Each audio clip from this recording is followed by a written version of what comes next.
The voice of Husker Nation is on the air. This is Hail Varsity Radio. Insight, opinion, expertise, along with the biggest names talking Nebraska sports. Join in with the show at 402-489-1240 or 1-800-825-5865. Now, here are your hosts, Chris Schmidt and Elijah Herbel. Welcome to it. Thursdays here at Hail Varsity. We're powered by Cornhead Lager. Chris Schmidt, Elijah Herbel, and you. We'll dive in. Plenty to get into on a Thursday. Reaction to the Big Ten tour bus. What they think of the Big Red. Brandon Vogel and more on turnovers from counter read Vogues in about 15 minutes. And then in hour two, pretty good hour, we're locked in. We'll spend time with Barney, Gary Barnett with us to get hour two going. Michael Bruntz. Bruntsy was, I don't want to say commandeered, but Bruntsy was busy on Tuesday, so we had to shift him to today, but we'll take him with Husker 24/7 Sports. And then Pride of Chicago, Burke's beat, Burke's best bet, Danny Burke, will complete this full circle of some unofficial point spreads and gambling lines that are out. How does that make you feel about the topical one-score ball games for Nebraska? We'll dive pretty heavy into that. 489-1240. 489-1240 to get in on the Hail Varsity Radio Network. 800-825-5865 to call up toll-free. Find us on Twitter at HVarsity Radio, where you can watch the show live on X and also YouTube. Like and subscribe to Hail Varsity. Check out not only Hurrdat Sports in the morning, can catch our show on the Hail Varsity YouTube channel, but all the post games and pre games and all the player and coach interviews, all the pressers posted up there for you as well with Hail Varsity and Hurrdat. Elijah, what do you know, man? How you been? I cannot wait for some post-game shows this year. It's like you can taste it. It's getting close enough now. It's like, man, I'm jazzed about post-game for obviously UTEP. What are we going to see? What is this team going to look like? You look at the Colorado game. That's going to be a late-night show following a primetime kickoff between Nebraska and Colorado. That's always fun. You look ahead. I know we're Hail Varsity after dark. I know we're looking ahead way too far here, but you think about the potential for the first Big Ten after dark game that Nebraska could play in with Nebraska and USC, where we're going to be going live at. That's assuming the game gets played at 9 o'clock Central Time, which I don't think is a bold assumption to make. I think that time slot makes a lot of sense when you look at the schedule that week. But what I'll say is, imagine us going live on a post-game show at 12:30 in the morning and we roll till 2:30.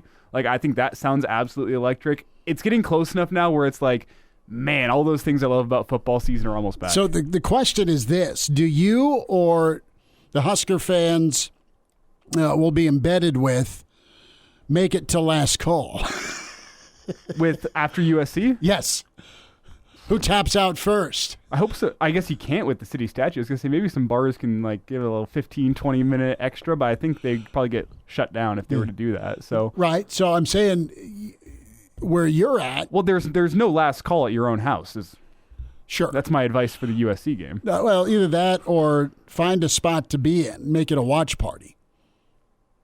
You'll be out there. You'll be at the Coliseum. I'll be at the Coliseum. I'm going to try to find somewhere to post up afterwards during the post-game show. But for the folks Elijah, here in Lincoln, live from the Viper Room on Sunset. Elijah, live outside the whiskey. Elijah, live from Compton. Yeah, you're closer to Compton than you are the whiskey. Yeah, you are.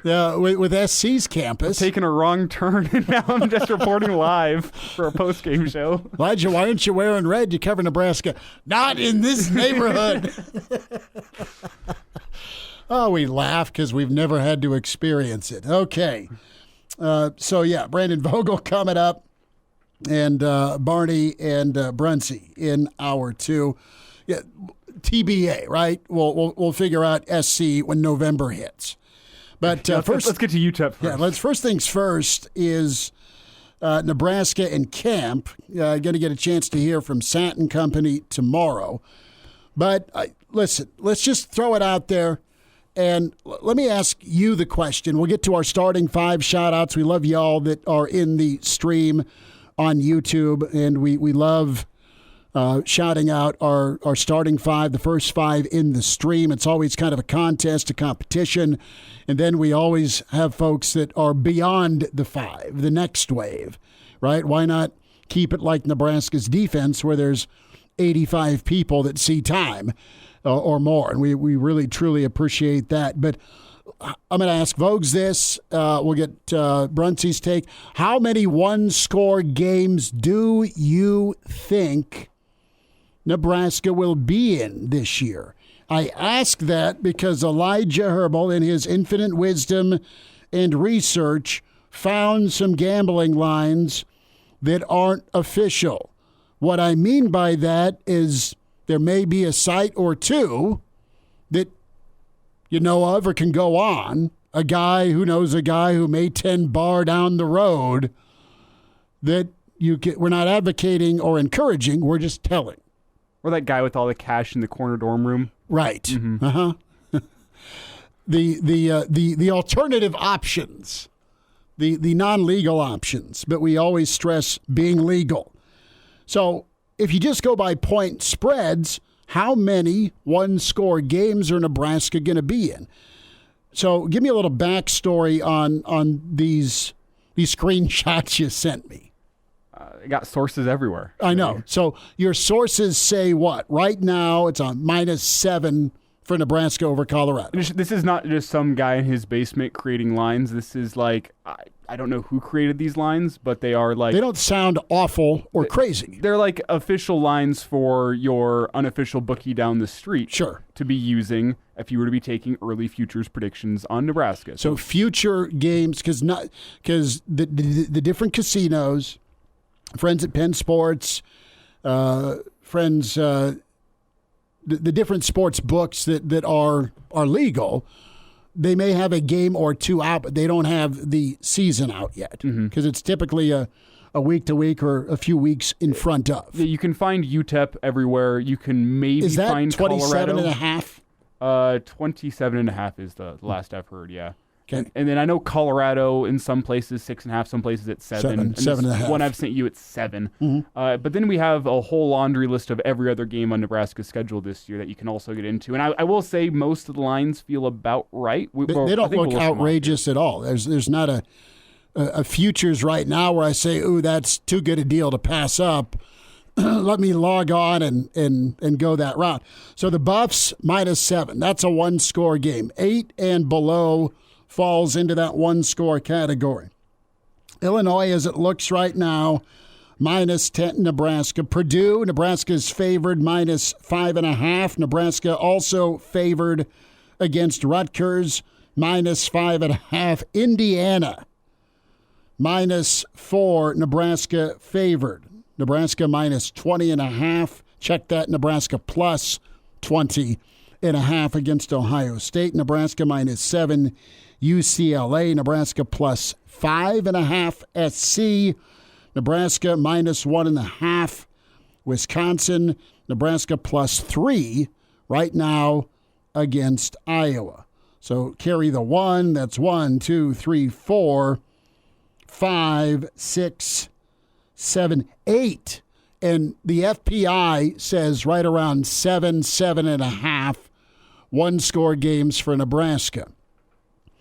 Traditionally, if you're a good football team and you have a magical year, you're winning 8 out of 10 of those.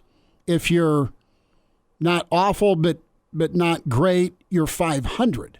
If you're the 2021 Huskers, you're 0-for. You are 0-for. Even that Ohio State game where it was a 9-point loss, you still covered. But right now, it is absolutely, and I could see it going this way. I could see Rutgers being a field goal game. I can see the Buffs being a touchdown game. What do you feel right now going into this season if you're a Nebraska fan when it comes to putting that game-winning drive together? They had opportunity a year ago. You know how it went. Also, getting that stop defensively. As well-built and talented and deep as this defense is, can the defense go make a stand, get off the field, and end the ball game. That's Nebraska's test, and quite honestly, challenge and edict this year. They've got to go finish a drive or two when it comes to winning time. 2-minute drill, 4-minute drill, go make a kick, go make a touchdown, make a block, get Emmett or Gabe or whoever in the end zone, or Mr. Tony and his defense getting a third down or a fourth and ball game stop.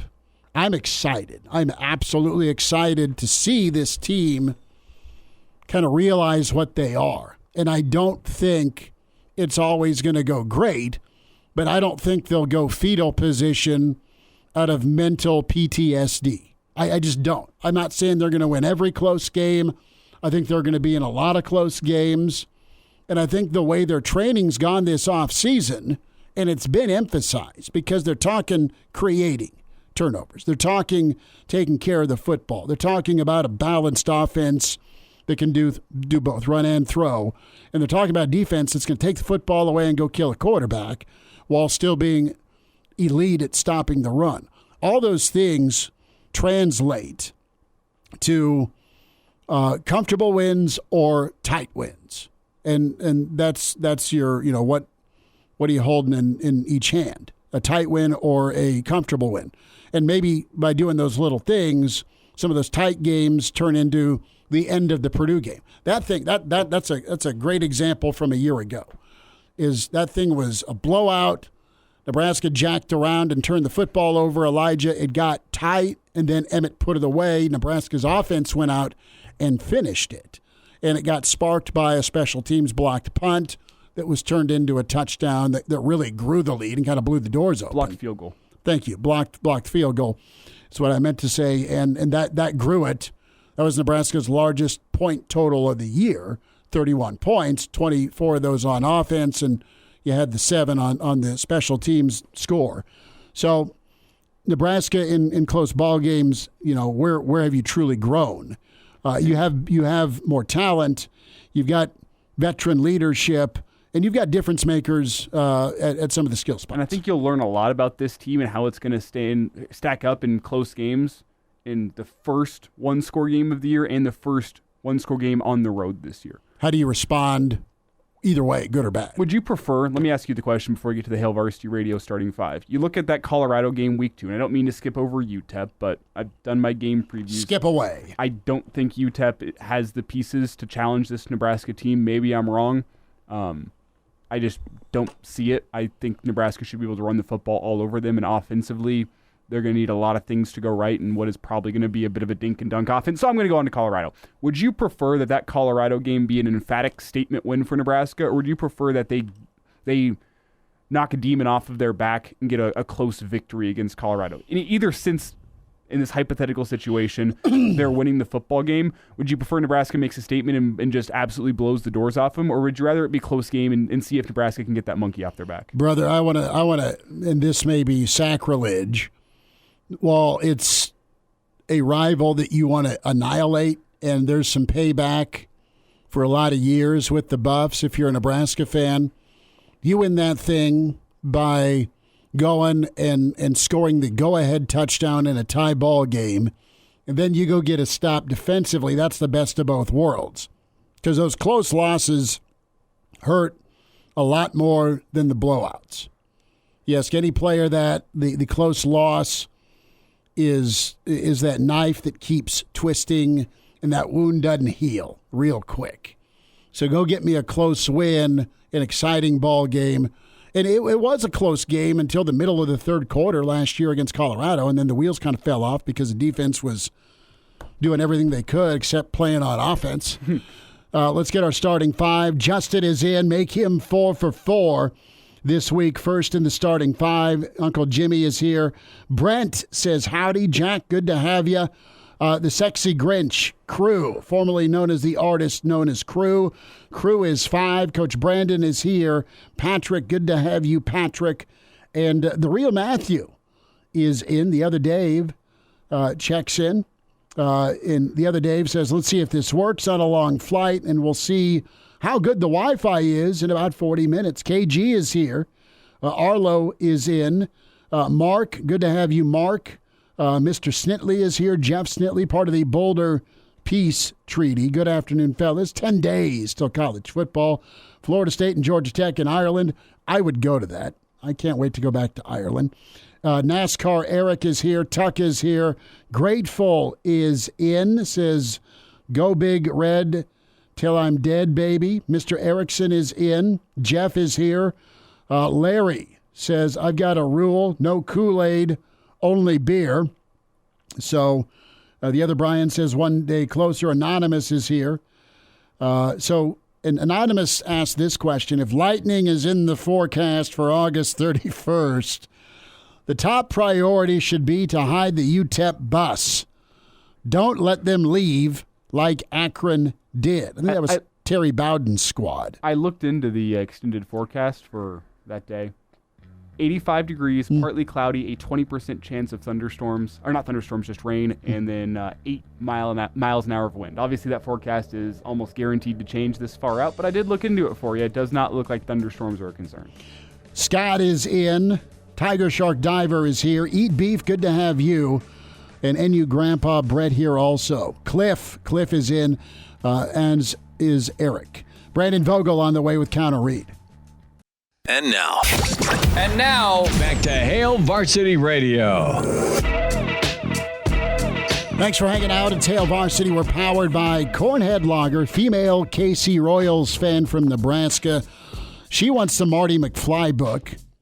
Forget all this how many one-score losses. She just wants to know the answer and go get rich. I love it. Back to the Future 2. Caused all sorts of problems, but it was a wonderful idea by Marty. We welcome in Brandon Vogel, who's got his own crystal ball. Doesn't need a futuristic sports book. Counterread, counterread.com, at Brandon L. Vogel on Twitter. Vogues, how we doing on a Thursday? I'm doing well. As for the sports almanac from Back to the Future, I have a question for you guys. Yeah. Would you actually want it? So you do a radio show 6 days a week. You'd sound like a genius the entire time, but on Saturdays, you would know exactly what was going to happen. Do you make that deal? It's a bit of a Pandora's box, isn't it? Yeah. Do I have a Biff in my life is the question. I don't right now. Yeah, realistically, what I'd probably do is I'd look up one season, make some massive sports bets, get investigated, no wrongdoing, because I have since burned the book. I think I would take advantage for a year, maybe take out some loans, put down some big cash, knowing what's going to happen, then burn the book and enjoy sports the rest of my life. Vogues, here's what you could do, and thank you, female KC fan from Nebraska, for opening this little aside for us. I think what you could do with what Elijah's saying is kill it for a year and then be Mattress Mac with one big win in your back pocket a year. It's almost like the Bobby Bonilla contract. Every July, Bobby gets $1 million from Baltimore or New York or half of Major League Baseball. And you just that's your yearly paycheck where you have it in the back pocket. Yeah, that's probably the way to do it. 2017 would have been the best Nebraska year to do this. You could have just been like, yeah, we're going to 4-8, and it's going to be ugly, and I know that in advance, so I'm going to capitalize on that. And then I'm burning this book, and I'm just going to experience it with the rest of you from here on out. Paul in Lincoln wants to check in, Vogues, and we'll go to Paul on the phone line. Paul, do you have a sports almanac from 2050 you can share with us? Well, that's just it. Guys, do you want to feel old? I mean, really, really old? The sports almanac book is now history because every sporting event in Marty McFly's book has already passed. I know, it's 2015. That was nuts. I think they got the Cubs championship right, though, somehow. Very close to it, yeah. No, that's some of us saw Back to the Future 2 in the theater. I mean, would it have also had the one? Would it have also had the Patriots comeback 28-3 against the Falcons? I think that would have been the end of the almanac. What a way to finish! I remember talking with a couple of folks that played in the league that Super Bowl, and they're all on Atlanta. And in the first half, they were so right. And in the second half, no way. It was a little rough. But Paul, I know that Sports Almanac is history. Thanks for the phone call, bud. Vogues, you focused heavily in on turnovers. You're big on FPI. Do you believe it's going to be 7 to 8 one-score games for the Big Red this year? Looking at their schedule, we laid out some unofficial opening lines for Nebraska football and their opponents this year last segment. Yeah, so FPI, based on their preseason power rankings, would have 8 games between, -7.5 plus 7.5 for Nebraska. So one score either way, essentially. SP plus has a little bit wider gap between Nebraska and some of those Big Ten opponents. So I think it was only at 4. If I were setting the line, I would put I'd put the over under at 6. Okay. Like 6 one-score games, half your schedule. That makes sense for a Nebraska team that's ranked in a lot of these power rankings around like 38th to 42nd, somewhere in that range, which is kind of – they're expected to be an average to slightly above average Power 5 team.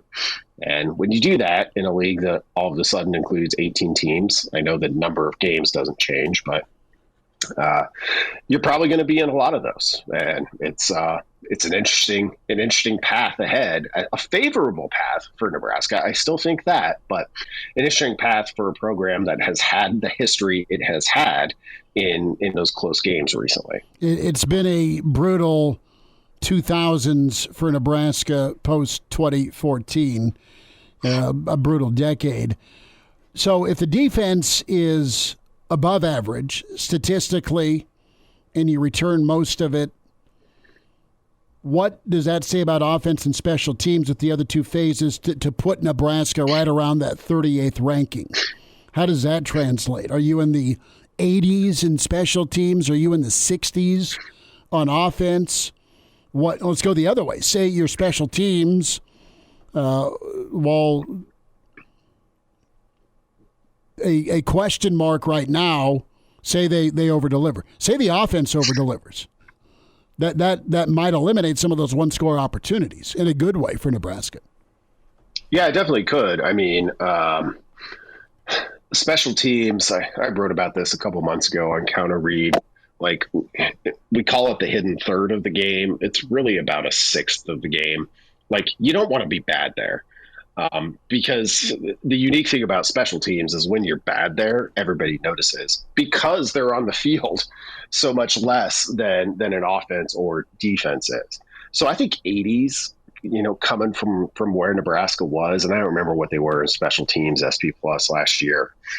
It wasn't high. I think 80s realistic. If you got an offense that gets to the 60s and the defense remains above average, it might depend a little bit on how much above average. I think that puts 8 wins in play for Nebraska against this schedule. Offensively, like this is kind of the topic of today's newsletter, looking at that and what it's been when Glenn Thomas has been in the fold with Rule and Satterfield, and also a couple of seasons without Satterfield. Like, they're going to throw more. And they should be better at throwing it than they were a year ago. It would be almost hard to be worse. And I think that'll lead to more big plays. The turnovers piece of it, which you mentioned, Schmitty, like, I've been through the turnover wars covering Nebraska since 2011. Seen a you lot sound of, like an old Jedi right now. I mean, realistically, like, I kind of started writing about Nebraska in 2004. So that's 20 seasons. They've had two seasons with a positive turnover margin over that stretch, 2 out of 20. But last year's truly stood out just because Nebraska ran the ball so much and they ran so few plays. Like, based on, from a percentage perspective, this was the worst turnover season that we saw in 2023. And it had some pretty good competition. It's Brandon Vogel with us here on Hail Varsity Radio. Schmidt, you have a follow-up on that? Well, Dave Revson pulled the grenade pin early with the BTN bus tour. 30 seconds into last night's show, 4.6% of all of Nebraska's carries last year were a fumble. 4.6 of all carries were a bleeping fumble. So that's roughly 1 in 20. Yeah, that's brutal. Yep. And for a team that almost ran the ball 40 times a game, I mean, their overall giveaway percentage was 4.2%. There's only been, I think, 3 teams in the last 5 years that have been above 4.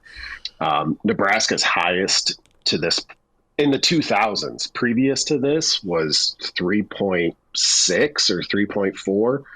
I can't remember. It's in the piece. They were almost a full percentage point worse in terms of giveaways than they had ever been. And Nebraska hasn't been good on this. They're minus 117 since 2004, minus 79 since joining the Big Ten.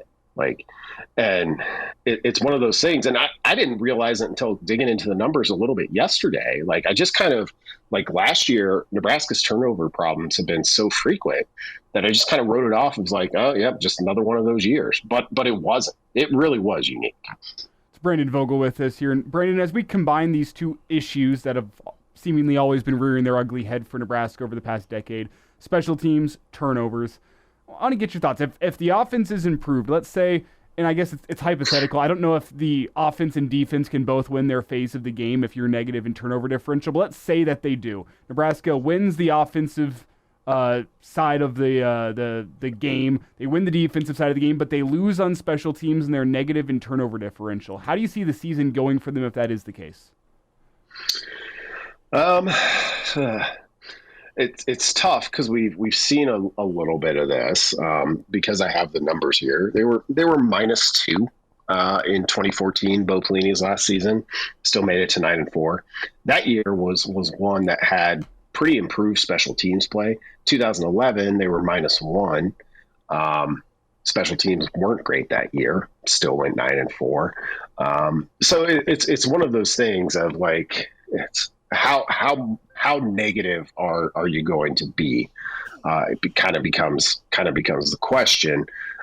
I don't think Nebraska has enough leeway to be -10 or -12 in turnovers and not very good on special teams, and to approach what I think the ceiling for this team entering 2024 is. That might be the best way to put it. Vogues, as we take a look here, and you touched on some different things, we're going to get a little overtime with you, I promise. But you looked at success rate, standard down rate, explosive play rate, rush rate, sack rate. Explosive plays. What do you think Nebraska can conservatively be with presumably a phenom at quarterback, skill talent, an experienced line, and some nice choices at running back? Yeah, so most of Glenn Thomas's offenses during his time with Rule have been a little bit above average in terms of explosive plays. Nebraska was a little bit below average last year. So I would expect that number to come up. I think they could be we're not talking about, Texas State or someplace that throws the ball all around the yard currently. Because the other piece of this is explosive play rate is a little bit dependent on how much you throw it. And while I expect Nebraska to throw it more in 2024, it's not going to be Mike Leach, Texas Tech. It's definitely not going to be that. So that piece of it, I think they'll get more big plays that way. And if they do through the passing game, that'll also help open up some more in the run game. Vogues, hang tight for us more. Hail Varsity continues. And now, back to Hail Varsity Radio. Back with you, it's Hail Varsity, powered by Cornhead Lager. Chris Schmidt, Elijah Herbel, more of your comments in the stream. We'll get to Brandon Vogel, some overtime with us here. Counterread.com, at Brandon L. Vogel on Twitter. Vogues, we were chewing on this when we were talking about close wins v. close losses. What is most beneficial for Nebraska week 2? Is it beat down, bloodletting, or is it the offense takes the lead in a tie ball game, the defense goes and gets to stop, or vice versa, the defense gets to stop, the offense goes and wins it? What helps Nebraska's psyche moving forward in that springboard ball game? What helps their psyche the most? It's tough to pass on the close win. Personally, for me, I think you want to look as impervious as possible for as long as possible. That's kind of it. I mean, that's the game in college football, and it's a little bit less so the game in a 12-team playoff era, but I still think it's the game. We saw a 2016 Nebraska team that was basically as good as the team that went 5-7 in the regular season the year before it, run to 8-0, and then take Wisconsin to the road in overtime in its first loss of the season, and that felt pretty good. Like, I think that's what you want ultimately, and I trust this coaching staff enough to kind of manage if Nebraska were fortunate enough to open the season on some sort of winning streak, like I trust the coaching staff enough. Like, I guess ultimately, yes, the close losses thing is there, but I don't totally view it as a dragon the Huskers have to slay before they can be good again. Does it not feel like, kind of based on fate, though, with what we've seen the last couple of years, that Colorado game is going to be a close game? Could be. I mean, I'll be super interested in Colorado's opening game against North Dakota State. Colorado should win that game, and I think they will. But North Dakota State plays a style of football that's kind of the opposite, I think, of what Colorado's trying to do. And then you got to go on the road to Nebraska the following week. So I could see Nebraska taking care of things. Like, it's going to be an electric atmosphere. Most places have them as about a touchdown favorite right now, and I feel like that's about right. But we'll see what we learned in week one. And I guess I say that because, first off, all Nebraska's results, and also, like, you look at Colorado and Nebraska, they go about it in different ways, but they're both teams that are talented enough to make a bowl game in 2024, yeah. And they both need to improve, I think, how I look at it from the outside looking in, mental fortitude. Mm-hmm. With Nebraska, it's turnovers and playing well in close games. And then you combine that with the fact it's going to be a juiced up, hyped up Memorial Stadium crowd. They have to deal with that. As for Colorado, it's how the end of last season went, the media firestorm that surrounds Colorado, the man they have in charge. What's their mental fortitude like? I think it's going to be an interesting stylistic matchup. And I think, I don't know, the fate that I see, like, outside looking in a couple weeks out, is that this game's going to be close coming down to the wire, just because both teams are, I think, kind of in a similar boat, but in different ways. Yeah, that's a good call. The early part of that game will be, I think, super important, because while I think Colorado should beat North Dakota State, I expect them to be tested, and we'll find out. Like, can one of them get an early edge, and then who responds from there? That's important in every game. But when you add all of the extra stuff, I think around a Colorado-Nebraska game, it takes on added importance in that one. Vogues, what are you working on? What's coming up with you and Aaron and Counter Read? And how do folks get a subscription? Yeah, you just head to counterread.com. It's a Substack from myself and Aaron Sorensen. Our pledge to our paying subscribers has always been two exclusive newsletters a week. Past couple of weeks throughout the off season, we've been doing 3 total posts, but we're moving into season mode starting next week, which means if you sign up for free, you want to check it out for a little bit, you'll get 2 posts that you can read for sure, give you a taste of what we're doing, and see if you want more from those 2 subscriber pieces. A lot of the stuff we talked about today, that was a subscriber exclusive newsletter looking at Nebraska's offense. So the season is nigh, which is a fun and exciting time, and it's fun and exciting to create newsletters around that. Can't wait for it, Vogues. We'll check in this weekend, okay? Sounds good. Appreciate you. Love it. Hearing from Brandon Vogel, the tightness, the pucker factor, those tight ball game moments, and a lot of them predicted to be on the slate. I think Matt Rule knows that's a possibility because he's talking about it. He's emphasizing it with this football team as they grind through camp and gear up for UTEP. So, and as you look at we've heard this a lot before. I don't think I've heard it much in recent months, though. Like, the standard for rebuilding a football team is you go from losing big to losing close to winning big. That's the standard progression. Not a hard and fast rule, but that is the standard progression. Say the story of Nebraska's year last year, whenever you're chasing threes, losing close. It would make sense. So you're ready to win close? Winning close before you can go win big. Yeah, and Searles' quote always rings true. Jeremiah Searles always talks about Coach Zimmer with Minnesota and that process to winning. You're learning how to win and then being a good enough football team to go win. You win close, then you win big. And Nebraska took some medicine a year ago in those tight moments, 4 minutes, fourth quarter. How about that surprise factor, though? More and more national love for Nebraska. Cowherd today, his sit-down with Urban Meyer.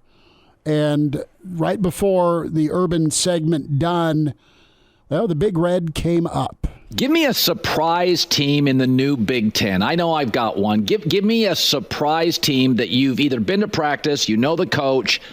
I think Nebraska could be very interesting. Nebraska's interesting to me. What do you think? Yeah, you stole my thunder. I got a lot of respect. People know this. I'm a Nebraska fan. If I was a player, I'd love to go to Nebraska instead. History of the stadium, the fans are incredible. We coached out there, and they've been really down for several years. And I was shocked when on the sideline a couple of times we played against them. And, you talk about a team that didn't look like Nebraska of old. I just think he's recruited well. They got the transfer quarterback that Dylan that is a really good player. Yeah. And I like their coach. Their coach knows how to win. He's won at every level. There's a difference between winning and then winning at every level.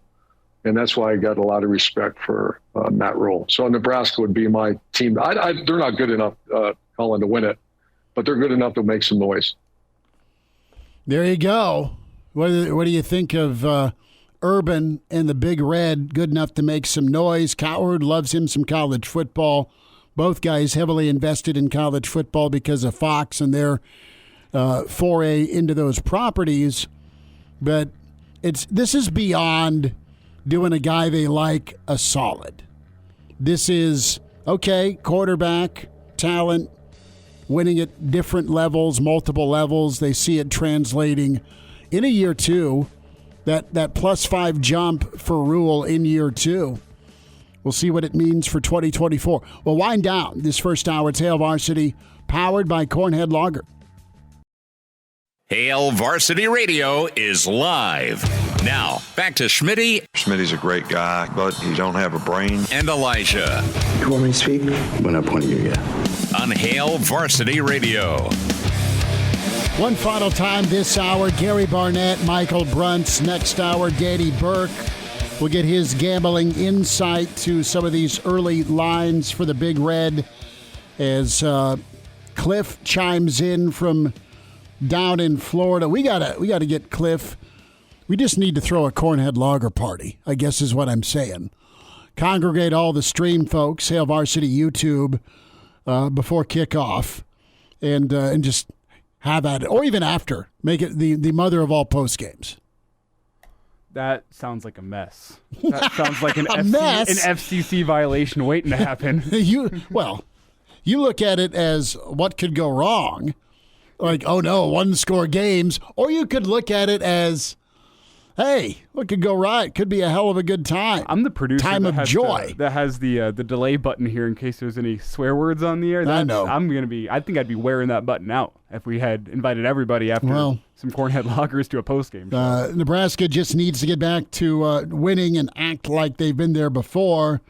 Nothing shuts people up quicker than when you whoop that and act like you just had another day at work. Yeah, you gotta know that experience though, and they need to get to that point. They know it was the in their grasp part of it, but hanging on. Reminder to get buckled up, hands on the wheel, eyes and focus straight ahead. The driver just has one job, that's to drive. This message from the NDOT Highway Safety Office. Some parting shots from the good folks at BTN last night as they were in at Nebraska watching camp Wednesday. Dave Revson, Howard Griffith, and that last cut, I think cut 12, Elijah, what some of their final takeaways were with watching the Big Red. The pressure of playing quarterback here, but you can't help but to be impressed with the way that Dylan Raiola carries himself. And to a large extent, I think there's a feeling that they have a supporting cast around him that doesn't put it all on his shoulder. And I think that's the biggest part of it, right? Each player at each position has to understand what the expectation is, right? He's going to get all the hype. He's also going to get all the blame. Yeah. But it's also important that the rest of the unit is picking up their part and doing their part. And I think when you look at that running back room, you look at the wide receiver room, the pieces are there. I think it's also interesting when you talk about this defense taking on the badge of we can win the football game. We need to be able to win it. And that's huge. So I think this is a team. You already said it. Is something brewing here. And I think fans are going to be excited when they see it. The foundation has been laid, no question about it.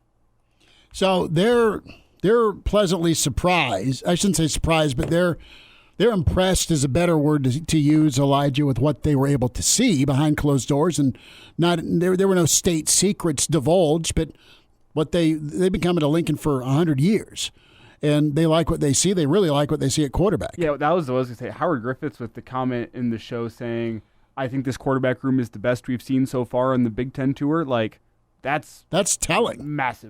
Massive after what we saw last season.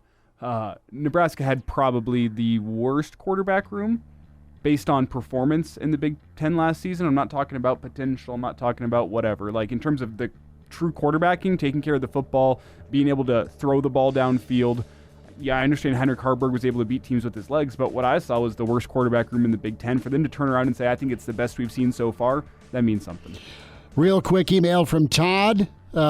He thinks the Buffs, too much of a matchup nightmare athletically. He says the Buffs all over North Dakota State. The voice of Husker Nation is on the air. This is Hail Varsity Radio. Insight, opinion, expertise, along with the biggest names talking Nebraska sports. Join in with the show at 402-489-1240 or 1-800-825-5865. Now, here are your hosts, Chris Schmidt and Elijah Herbel. Back into it at Hail Varsity. We're powered by Cornhead Lager. Let's talk some college football.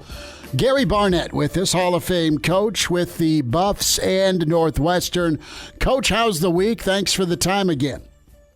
Well, Chris, it's been, we've had a pretty good week here, practice-wise and just everything. Things are heading, in the right direction. We've stayed pretty injury-free so far, and I'm trying to learn names and where all these guys are from and get used to them and at practice. But a lot of energy right now, and, it's getting close. We're a couple weeks away. I know. 2 weeks from Saturday, 3 weeks from Saturday. It is Nebraska, Colorado. Openers to deal with first for both programs. Between now and kickoff, can Coach Prime and CBS mend fences? I don't know. I don't know. We all do things and say things that we wish we might not have done or wish we could get back. And I'm guessing, without talking to Coach Sanders, that's one of those things that he may wish he hadn't done. But it'll all work out. He's a big personality, and he's also very good at what he does with PR stuff. So I'm sure that fence is maybe close to being mended. I'm not sure, but I'm sure nobody wants it to continue the way it sort of took off this week. What was your tolerance level like for For media, I mean, did you think media went unfairly after you, or did you get the fact that it's going to be an up and down? They're going to build you up and try and take you down because, Coach, you were kind of a national darling at Northwestern, and then also one of the hot teams, Bud, in 20 years ago plus with that run you made in 01. I mean, how did you assess the situation? Well, you try to understand their positions is the way I try to do it. And I think for the most part, I was probably fairly calm. I had one incident that really bothered me, and I called the guy out. He unfairly and incorrectly, tried to say that I was looking for another job, and because I was meeting with somebody who happened to be one of my best friends, and whenever I'm in Texas, we always go out and have a beer or dinner, and so he just assumed that I was there looking to get the TCU job, and so I did call him out in a press conference once. But other than that, I did try to understand what their jobs was and how difficult theirs was. And so I didn't get in too many scuffles, but even the one I called out, I probably wish I hadn't done. Sure. Gary Barnett's with us, Hail Varsity Radio, talking college football as we look at this part of camp. It's not quite game week prep. You're still trying to make some decisions. And I wanted to get your thoughts on a team that's really at the point trying to learn how to win.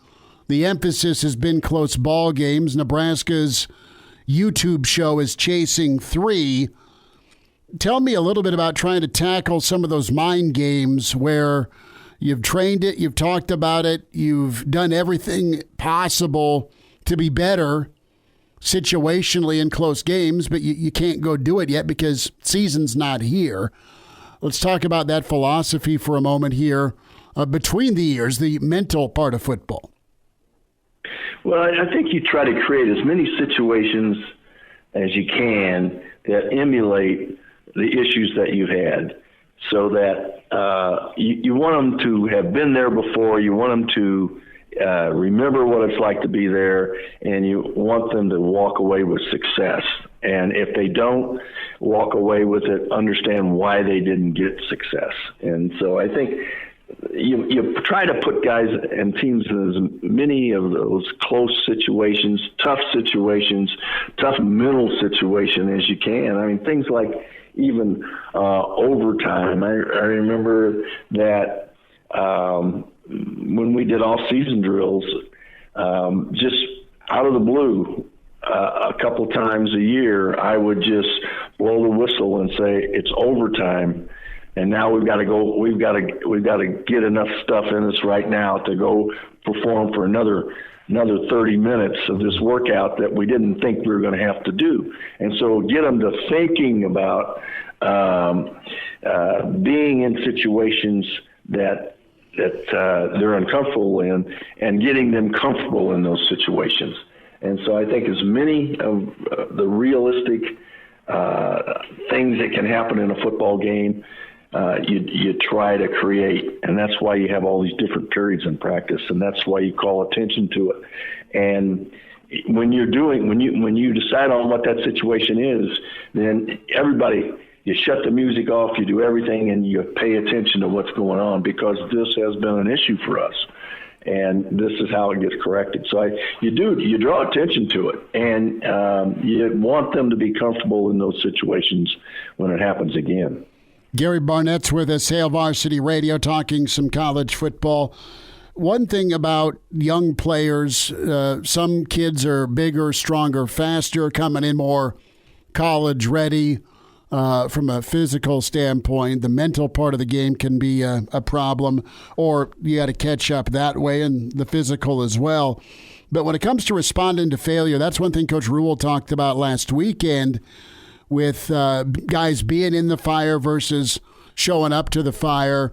for the first time. How did you work with young kids who really hadn't dealt with disappointment that much previously in their career? How'd you get them ready to go?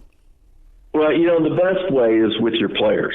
The best way is for if you have a player-led team, which everybody's trying to get to, is to have guys who've gone through what they've gone through, what they've just gone through, sit down with them, and that's why you have a buddy system, some sort of buddy system.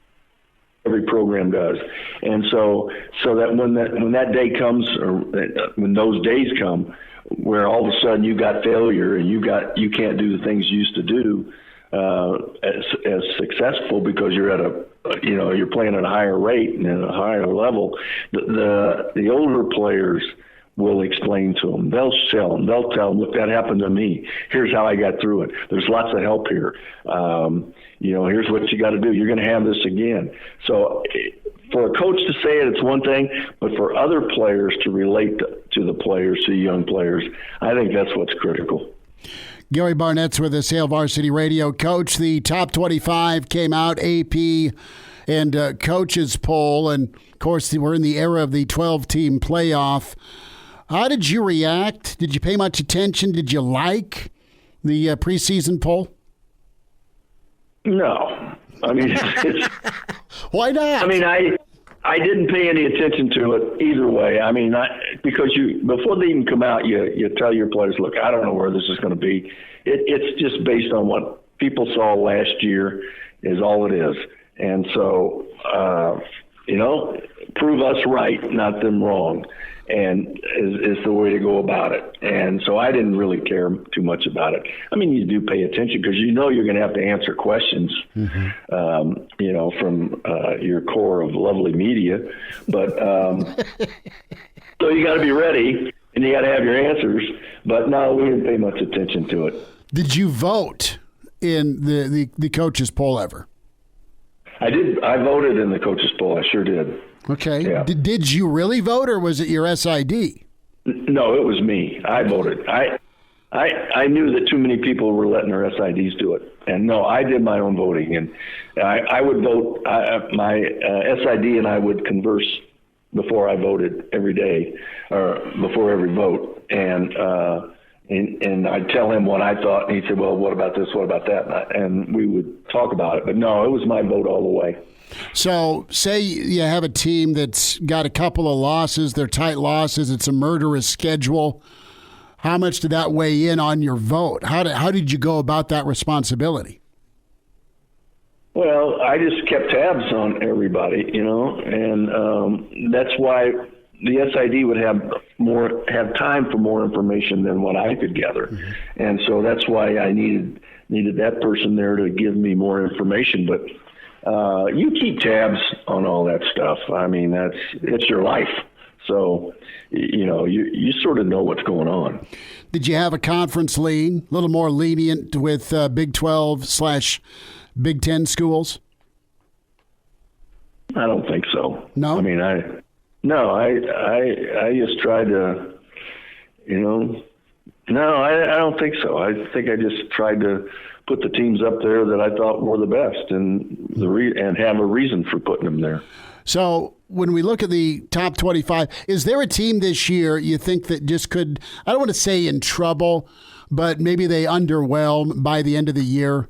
There's always a favorite. Someone's always ranked too high and they just don't live up to the hype. Is there probably a tough term here, but is there a fool's gold team out there you're thinking about, or you're questioning, man, they're getting pats on the back now, they could really struggle this season? I always go from just the opposite way, Chris. So it's hard for me to think that way.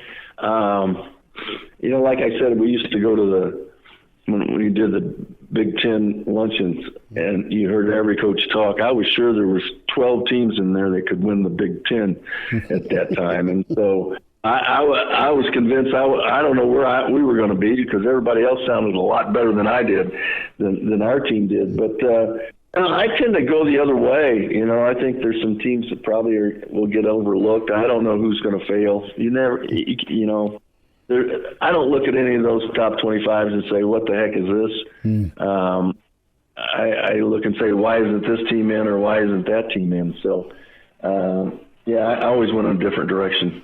I'm going to ask you then, it's one of those teams that might be under the radar right now, at least projection-wise, is UCLA. I ask about UCLA. They're on Nebraska's schedule.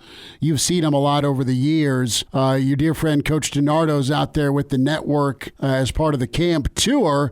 Why could they surprise? I mean, tell me a little bit about what you think they've got coming into the league. Well, first of all, never underestimate the quality of players that UCLA has access to and acquires. They have great talent, and they have access to, you could throw a rock out of the gym there and find all the players you could want. There's a lot of players in Southern California, and there's a lot of players that want to go to UCLA. So they have access to the best players. And they've maybe underachieved a little bit, but I'll tell you play them and you see how talented they are. And they just haven't always put it together. And they've always had sort of a reputation not being as tough, but they are tough. They're good. And Eric Bieniemy isn't going to coach on a team in tough, I can tell you that.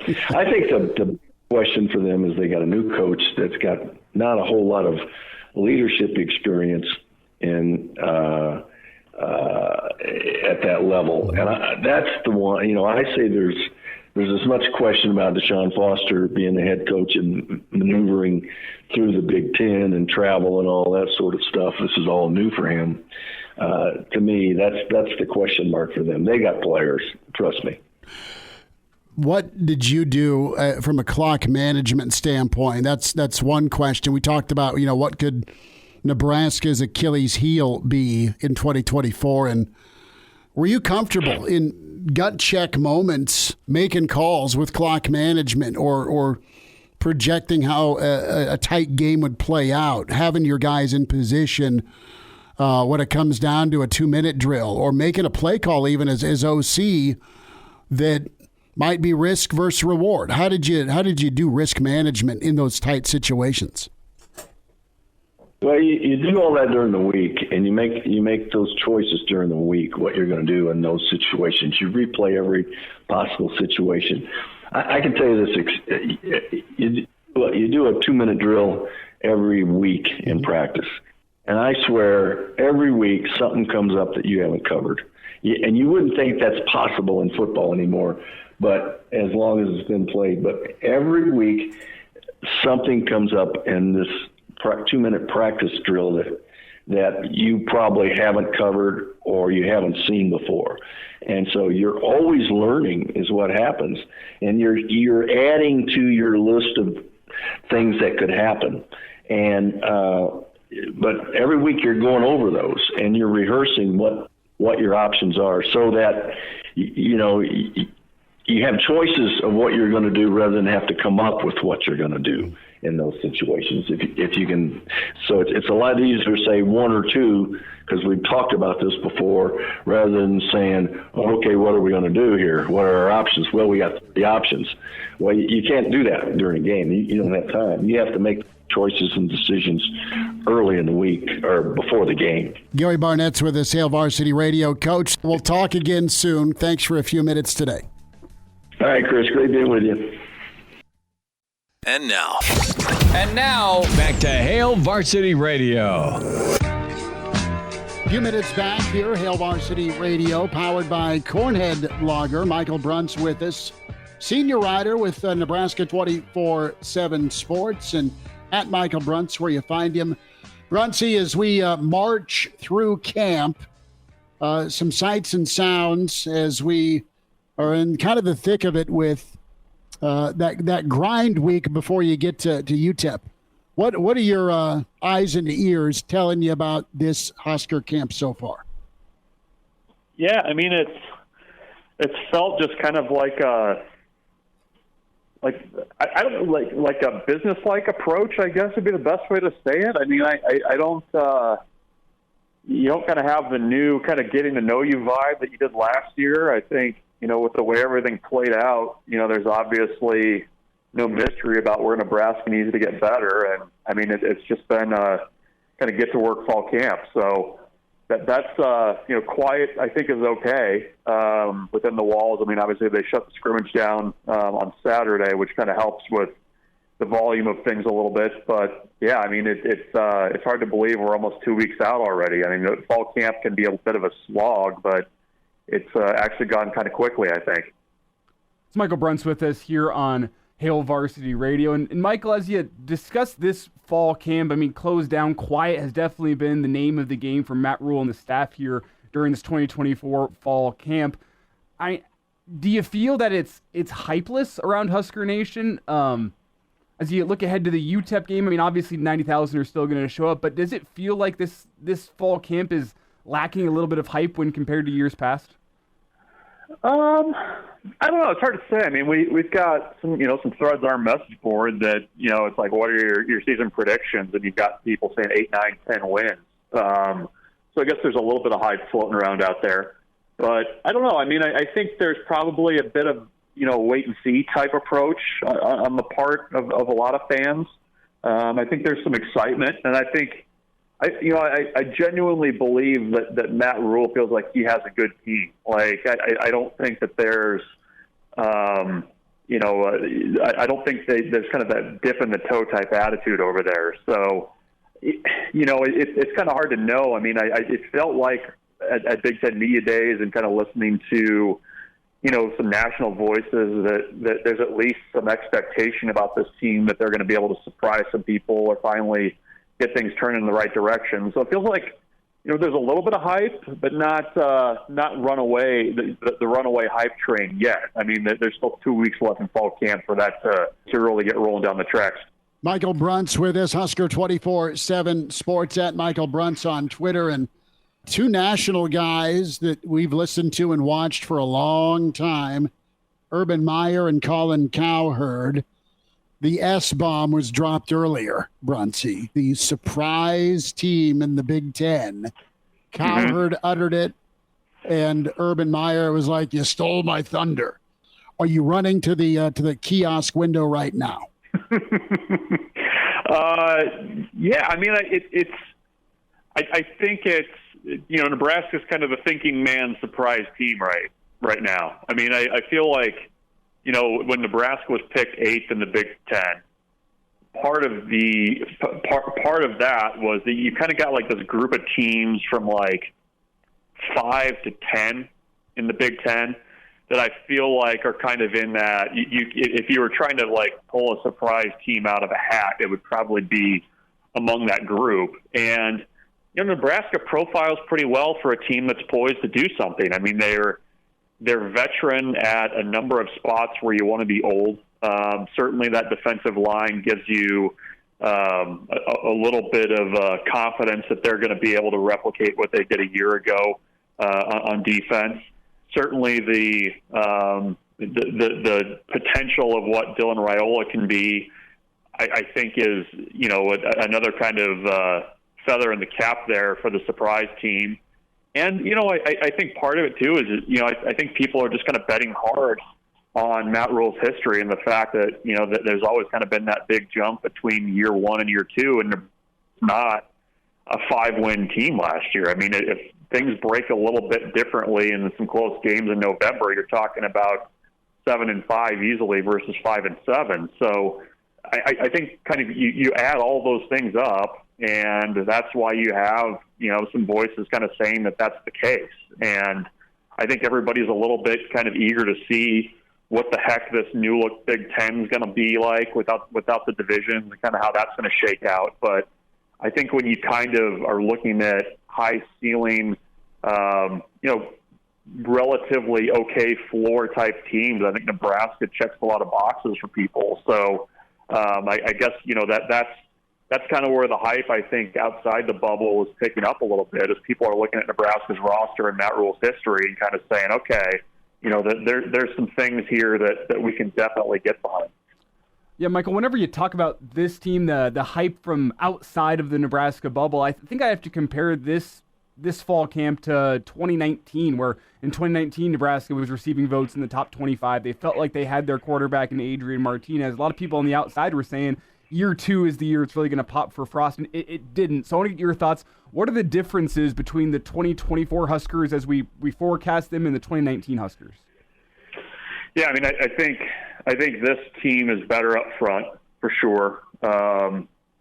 I think defensively there's a lot more depth and I think better playmakers than what that 2019 team had. And I don't know. I mean, I just think the makeup, and I think part of this is a little bit of hindsight with how things played out in 2019, but it just feels like this group is a little bit better suited to kind of handle any kind of expectation. I think you kind of have to learn how to win, and you have to learn how to win when you're expected to win.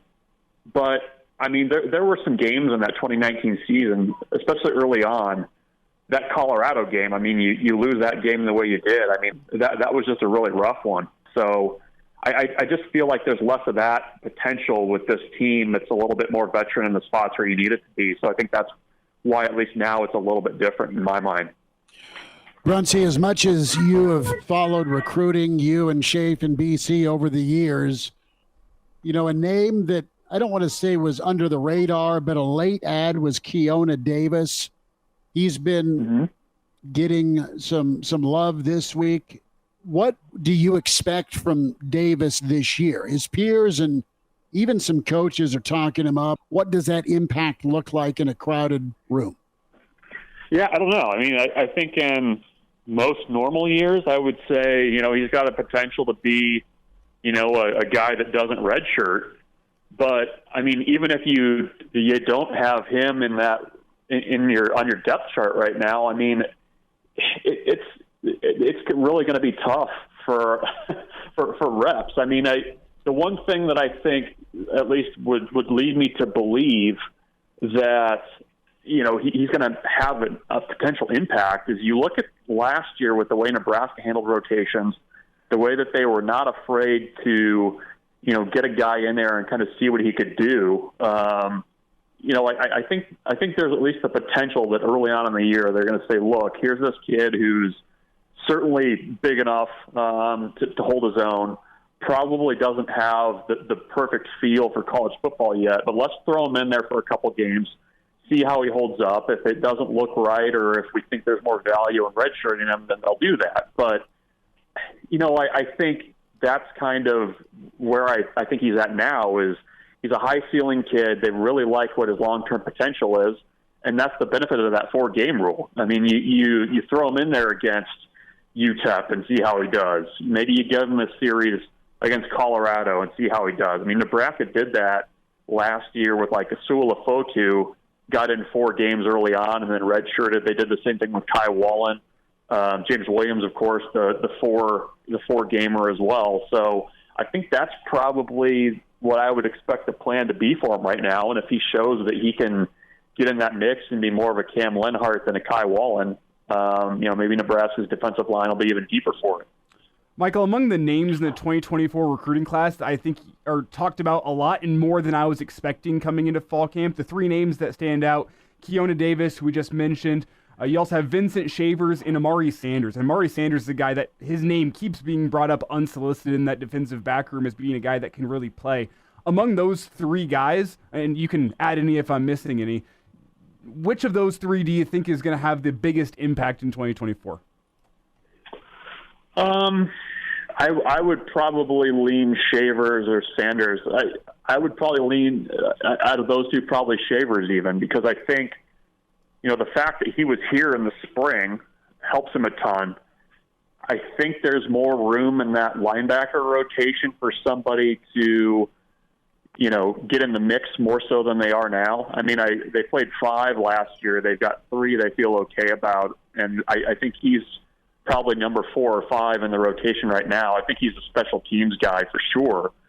But I would lean that. I mean, you kind of look at what's there at that cornerback spot. It's really crowded. And you've got some veteran guys in that group as well that are kind of vying for playing time. So I would lean Shavers. I mean, you look at what he's done since he got on campus. I mean, from the day he got there. He's been talked about and how impressive he was. He's added 15, 20 pounds of good weight in the off season.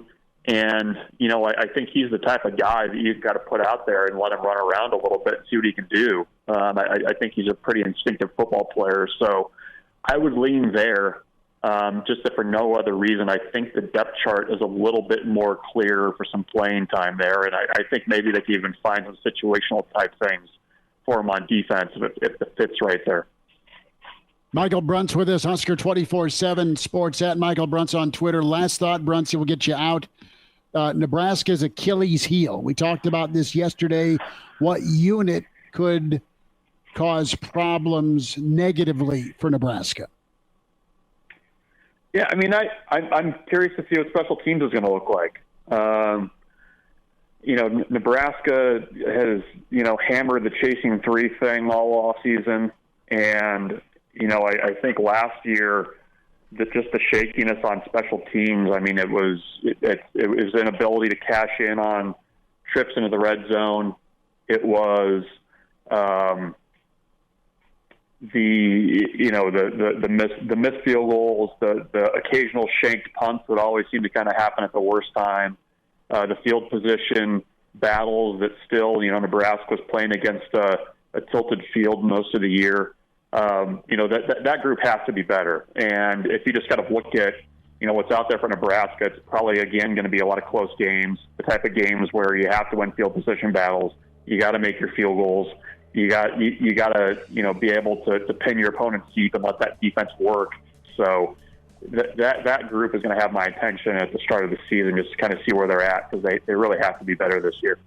Michael Bruntz with us, Husker 24/7. Bruntz, we'll see you later on. Thanks again. Anytime, guys. Thanks. And now, back to Hail Varsity Radio. Back with you, it's Hail Varsity. We're powered by Cornhead Lager, Chris Schmidt, Elijah Herbel. Let us get our gambling fix. Stoktastic.com, theoddshopper.com. It is the pride of Chicago, Danny Burke, burksbeat.com, Burke's Best Bets, at Danny Burke 5 on Twitter. Danny, the name of the game is close wins and covers, and some of the lines we talked about to start out the year for Nebraska football. Some are public, some are from a friend of a friend that you may go through. We all we know who we're talking about. What's your feel on close ball games? Do you love that action, Danny, when it's a 3.5-point line? It's a one-score opportunity to go pick a winner.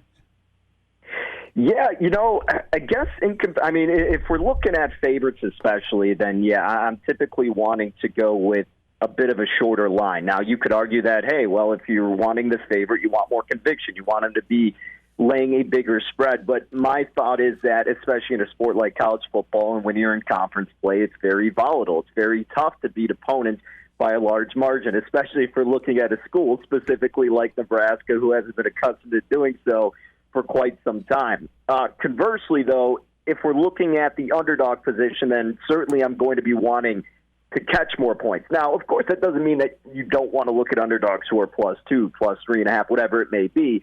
Just traditionally what I'm seeking, that's usually how it ends up. That doesn't mean that I'm blindly looking at it that direction. That's just kind of been my trend in the past, guys, because I find that I see a little bit more value in that regard. Now, I'm not saying I'm typically betting underdogs who are catching over 2 touchdowns, but, if you're around that, I guess over like 4.5, maybe even over a touchdown or so, that's typically what I'm flirting with. But, I don't mind having those closer games, because then if it goes either way, you're not feeling as bad as if you're betting a favorite who's laying double digits and then they just absolutely disappoint you too, which we know that feeling all too well. It's Danny Burke with us here, Burke's Best Bets, Hail Varsity Radio. And Danny, as we talk close games, a successful betting strategy for people out there has been, if you see Nebraska in a close game according to the line, bet the other way on the money line, and you'll probably make some money. Do you see that changing this season as a good gambling strategy? I hope so, right? We all have to pray that that's going to be the case. But again, in all honesty, how could it not be? I mean, the schedule sets up so beautifully those first 7 games. We know traditionally what Rule has done in year number 2 with these college football programs. We understand how dominant the defense was, what improvements they can make there, the skilled players who can bolster up that offense, and it's just really comes down to the 5-star expectations of Dylan Raiola and the overall competency of the coaching staff and the team. And you've seen some of these videos, and we see all these pump-up motivational things that come out on social media that makes us believe this year is going to be different. But it really has to be, right? I mean, based on how everything is equating to this point. Last year, at least you had the excuse of, well, it was Matt Rule's first year. Prior to that, it's, well, Scott Frost was incompetent and not everybody was bought in. And there was some, lazy habits around the program. This has to be the year where all of that alters. So I do think it does. I don't think you can blindly go into anything, but especially that with the roster that the Huskers have this season. Danny Burke with us, BurksBeat.com, at Danny Burke 5, Stocktastic.com, odd shopper for Danny Burke. What are you feeling right now with that 7.5 number? Have you moved towards an over and under? Have you pulled the trigger yet on this upcoming college football season? Any work done, Danny, on some teams? You know, it's funny you say that, and I've been obviously monitoring Nebraska's schedule for quite some time, and I haven't pulled the trigger, but I'm looking forward to doing so this week. I'm going to get a little bit deeper before the season gets underway, but I think I'm going to find myself on the over 7.5. Again, there is a path where you end up with 7 wins heading into Ohio State. Now, even if you give or take maybe a loss or two, we talked the last time I was on the show that, a team like Rutgers could put up a battle. And, heck, who knows? In the past, a team like Illinois could even sneak up on it. Not that I think they do. I'm just giving examples. But then you got after that Ohio State game, and UCLA at home presents a very winnable opportunity. I get that USC is still USC, but I don't really think there's going to be that much improvement defensively. Yes, the the coaching staff has changed, but it still leaves the door open. Wisconsin at home is very favorable, and then Iowa's a complete toss-up. So, again, outside of maybe losing a game before Ohio State, you still have at least 3 legitimate opportunities to get a couple more wins out of those 3 games. So I think there's a lot of things to be said about why this team could find themselves over 7.5. And it's not ideal to lay a price with season win totals because you got to get your money held up. But you got enough confidence like I do, and I know all you guys do, but anyone outside of Husker Nation who's kind of objective, it's worth laying this price with this team based on the schedule. Danny Burke with us here, Burke's Best Bets, Hail Varsity Radio. And Danny, we had a topic back in hour 1 I want to get your thoughts on. I assume you've seen Back to the Future, Back to the Future 2, Back to the Future 3, because you are an American, and that is, I think, your duty to do so. In Back to the Future 2, there's the Sports Almanac that lists all the sports results through 2050 into the future, as it's been brought back through time into the past. Biff takes advantage of it. Long story short, would you take that Sports Almanac from the future? It gives you all the results, gives you a great leg up at the sports book, but it also takes away your enjoyment of sports. Is that a deal you'd be willing to make? Actually, I think Danny wrote the new Sports Almanac for 2050. Days like, I don't need no damn Sports Almanac. Just ask me. You know what I would do with it? Here's how you work around it. If you don't want one of your favorite sports to be spoiled, like the NFL, college football, basketball, baseball, whatever it is, just look into some soccer bet, right, where you have some big futures payouts, some underdog. Look to make a bet there. Do that a couple times in some sports you couldn't give a crap about. Maybe hit a big golf future, and then that's how you make your money, and you don't worry about rooting your sports fan if you don't look at the rest of the book, right? That's kind of the way to navigate around it. You got to pick and choose and not just ruin the enjoyment out of watching the things you actually care about. I think you kill it for a year, and then you have one monster take a year, kind of like the Bobby Bonilla payday. Right. And then when the FBI opens the investigation, you burn the book. Sure. Yeah.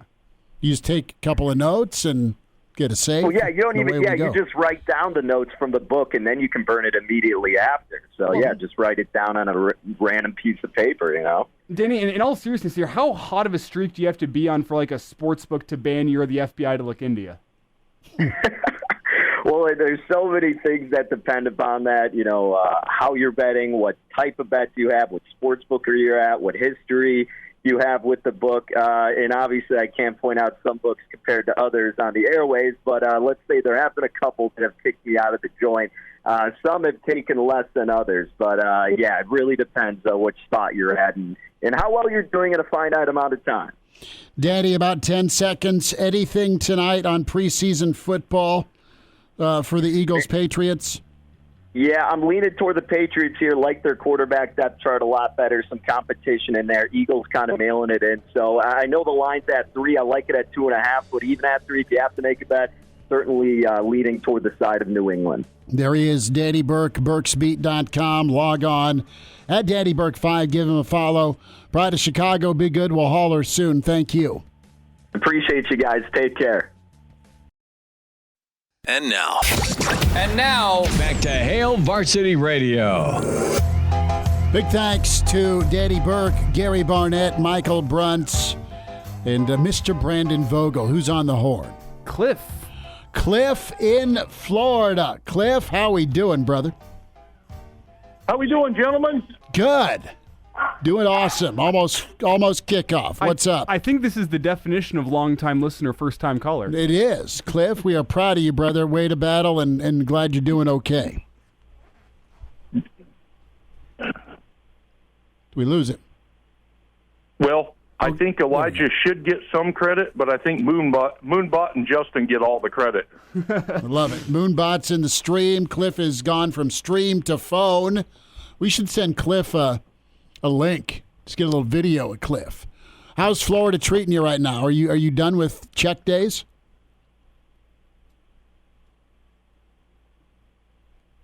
Oh, God, yes. Thank the Lord. I'm actually up in the Panhandle near Destin. Okay. All right. Hello, Cliff. We got a little bit of a delay on the phone call. A little bit. Cliff, we got you. Do we lose you in Destin? You and Coach O pounding some tequila? Shoot. We lost Cliff. Well, Cliff, call back. We're up against it, bud. Appreciate you, Cliff, for listening. Be a part of the stream. Hail Varsity YouTube. Like and subscribe is where you go to watch the show. Hail Varsity Radio, Twitter at HVarsity Radio. Oh, my dog's got Cliff, hey, sorry about that, gentlemen. We got you. We got you now, Cliff. What's the good word here? We got about 90 seconds till we got to say adios. Okay. I'll make it quick. I go back to 1975. Oklahoma beat Nebraska 35-10 when I was a little kid in Nebraska, and I hated Oklahoma after that. Mm-hmm. And ever since then, I've been a diehard Husker fan. And I moved down here to Florida a few years ago. I was carrying mail in Lincoln for years. Okay. And then I came down here and carried mail on Eglin Air Force Base, came back to a military base because I'm a Marine, and love it down here, but I will never give up my Huskers. I'm always a Husker. Cliff, that is good. You got to get up here for a ball game. I'm sure you're thinking about that. And we can't say thanks enough to you, bud, for listening and checking in with us. And a Husker transplant down in Florida checking in on the Hail Varsity Radio show via the phone lines. Cliff, enjoy, bud. Give us a shout again, all right? Hey, love you guys, and your listeners are first class. Love all those guys. They're amazing. Appreciate you, man. That was fun. Cliff, appreciate you. Can check out the stream, Hail Varsity YouTube, podcast, Spotify, iTunes, Google Play. That's awesome to hear from Cliff. We need to have Cliff come say what's up to us at the Single Barrel. And a reminder for that a pregame. Our phone line, Cliff was in the chat, like, can I call? You can do whatever you want. Our phone lines are open every single day. 402-489-1240 is the number you can call. Also, 800-825-5865 at our main line, 402-489-1240. Give us a call whenever you feel like it. What we ought to do is throw out a link so it's almost like Hollywood Squares for the stream. Scares me. Well, yeah. That might be a little frightening, but it'd be okay. To bring it back to where we started the show, I think that'd be fun for a 2 a.m. USC postgame show. Sure, where it's just digital only. Yeah, we'll get the liquored up fans in. someone may actually have Joe Boo's rum and a live chicken. We are back tomorrow, 4 o'clock with Hail Varsity, powered by Cornhead Lager. Thanks.